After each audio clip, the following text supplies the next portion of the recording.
નમસ્કાર, આપ જોઈ રહ્યા છો રફતાર ન્યૂઝ બુલેટિન. રફતાર ન્યૂઝ બુલેટિનમાં આપનું હાર્દિક સ્વાગત છે. જોઈએ આજના મહત્વના સમાચાર.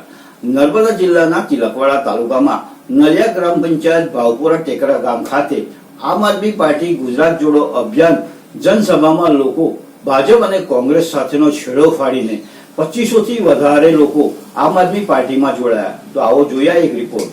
નર્મદા જિલ્લાના તિલકવાડા તાલુકાના નલિયા ગ્રામ પંચાયત ભાવપુરા ટેકરા ગામ ખાતે આમ આદમી પાર્ટી ગુજરાત જોડો અભિયાન જનસભામાં લોક ભારતીય જનતા પાર્ટી અને કોંગ્રેસનો છેડો ફાડી આજુબાજુના દાજીપુરા, હિજડા, મોરી, કસોટિયા, નરગામ, મોરા, રામપુરા, મૈજીપુરા, કામસોલી ગામના 250 થી વધારે જેટલા આજુબાજુના ગામના આગેવાનો, સ્ત્રીઓ અને ભાઈઓ બહેનો અને નર્મદા જિલ્લાના પ્રમુખ નિરંજનભાઈ વસાવાએ તેમની ટીમની આગેવાનીમાં ડેડિયાપાડાના ધારાસભ્ય ચૈતર વસાવા પર ખોટા કેસ કરી અને એમને છેલ્લા 2 મહિનાથી જેલમાં ગોધી રાખવામાં આવ્યા છે. જો કોઈ સમગ્ર ટ્રાઇબલ વિસ્તાર અને દરેક સમાજ ગરીબ અને વંચિતોથી અવાજ બનારને ખોટા કેસમાં ફસાવીને જે તે તાનાશાહી ભાજપ સરકાર કરી રહી છે તે જોઈને સમગ્ર પ્રજા દરેક વિસ્તારમાં જાગી રહી છે અને તાનાશાહી શાસન જોઈને હવે દરેક સમાજ પરિવર્તન ઈચ્છે છે. એ જોઈ લોકો આમ આદમી પાર્ટીની વિચારધારા, પાર્ટીની કામગીરી જોઈને ખૂબ જ મોટી સંખ્યામાં ખેસ ધારણ કરીને પાર્ટીમાં જોડાઈ રહ્યા છે.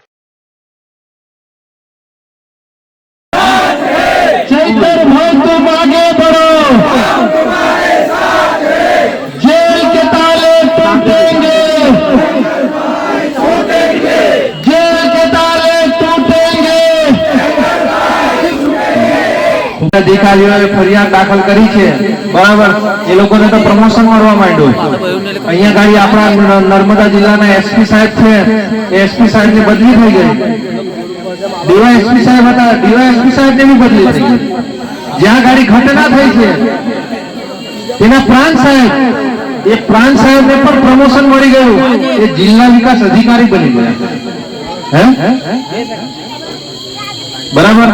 અને આ જે લોકો સિંગમ બનીને પોલીસ કર્મચારીઓ જે લોકો હમણાં એ કરે છે, એટલે એ લોકોને પણ ચૈતરભાઈ જોડે અમારી જોડે ઘર્ષણ કરીને એ લોકોને પણ પ્રમોશન મળી જશે.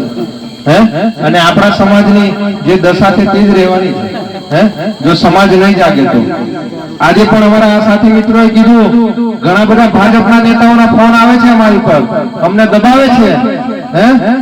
આજે 15-20 દિવસથી એક ખેતરની ઘટના છે.